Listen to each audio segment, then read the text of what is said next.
Today we're going to learn about the top 3 things you should do every time you get in the car. This is a great thing to teach your teen because our brains work in threes and it's a lot easier to remember with 3 things. I teach my kids the same way.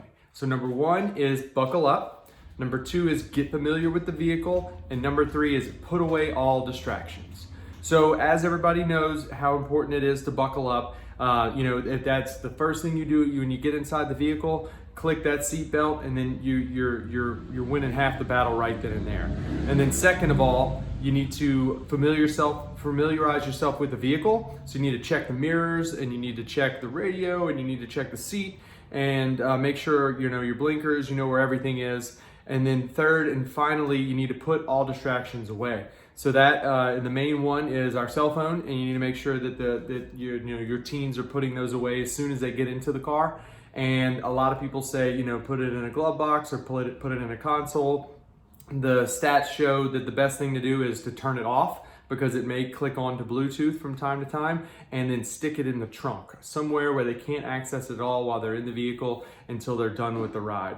There's even studies that show that hands-free creates a distraction, and it allows the brain to not work in a way where the teen is going to be able to react properly if something does happen and they are being distracted by that mechanism. So again, we like to learn everything in threes, right? So buckle up, get familiar with the vehicle, and put away all distractions.